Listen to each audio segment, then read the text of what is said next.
السلام عليكم ومرحبا بكم في فيديو جديد. اليوم ان شاء الله نقدم معكم قريصات بالبطاطا كيجيو زوينين وهشاش. كنتمنى ان شاء الله تجربوهم وينالوا اعجابكم. بسم الله على بركه الله. هنايا عندي 800 غرام ديال الفورص، كندير عليها معلقه كبيره ديال الخميره فوريه، كندير معلقه صغيره ديال الملحه، كندير كاس ديال السكر سنيده بالغرام هو 150 غرام،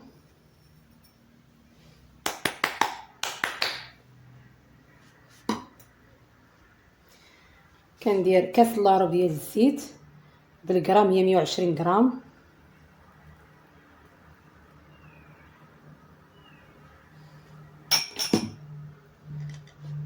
كندير 2 بيضات،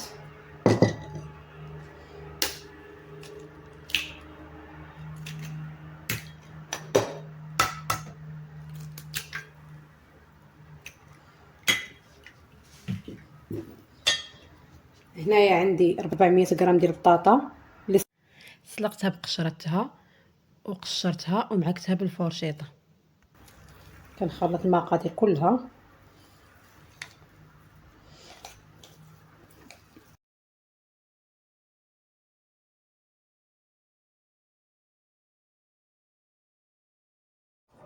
بعد ما كنخلطوا الخليط كنعجنها بالحليب دافي، كنعجنوها مزيان كما هو موضح في الفيديو.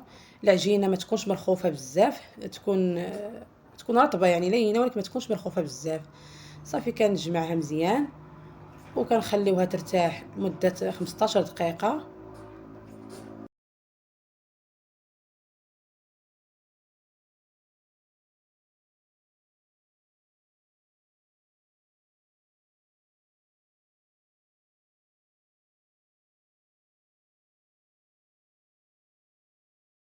هنا بعد ما ارتاحت ليا العجينه مده 15 دقيقه، هنا للتزيين عندي شوكولاط اسود، زنجلان، وهنايا باش ندهن القرص ديالي عندي بيضه مخلطه مع شويه ديال قهوه سريعه الذوبان وشويه ديال الحليب وقطرات من الخل. صافي هنا كنحضر كويرات من العجين، كنعمرهم بالشوكولاط. صافي كنكورهم وكنستفهم في اللاطه. كنستمر على هذه الطريقه حتى كنكمل وكنبسط الكويرات ديالي. صافي كندهنهم انا كندهنهم قبل ما يخمروا، من الاحسن دهنهم وتخليوهم. صافي كندهنهم بالبيض وكندير عليهم جنجلان. صافي كنخليهم حتى يختمروا وكندخلهم الفران يطيبوا. بالنسبه للعافيه كنشعل عليهم من التحت ومن الفوق. بالنسبه للفران ملي تشعلوه من الفوق ما تكونش العافيه مجهده، تكون بحال غطفى قليله. طوبى لمثلك حافظ القرآن، طوبى لكم بمحبة الرحمن،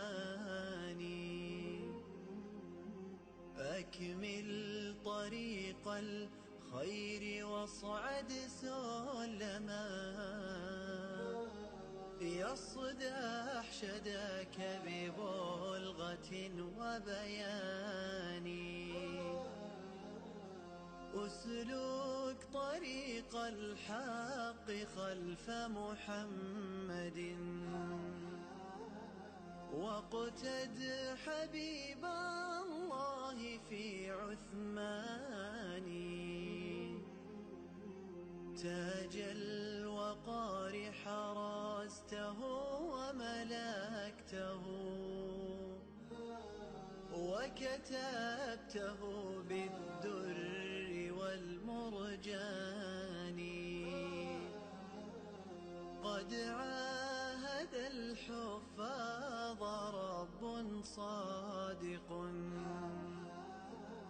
عند امتلاء القلب بالفرقان،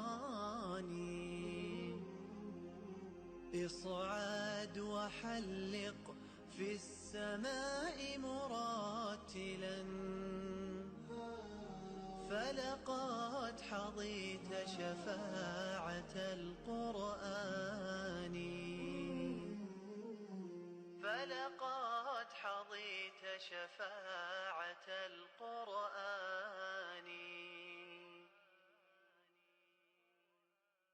سفراء الذكر يا أبناءنا يا حافظين للهدى سيروا وكونوا قدوة للعالمين.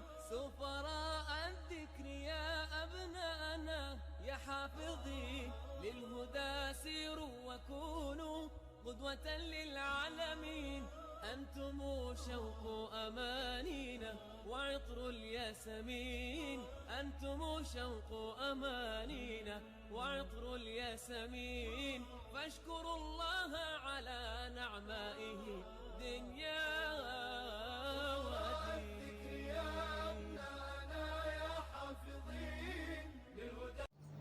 وهما الكريسات ديالي بعد ما طابوا كيجيو محمرين زوينين هشاش. ان شاء الله تجربوهم وينالوا اعجابكم. والى عجبتكم القناه ما تنسوش تشاركوا، ومع السلامه الى الفيديو قادم ان شاء الله.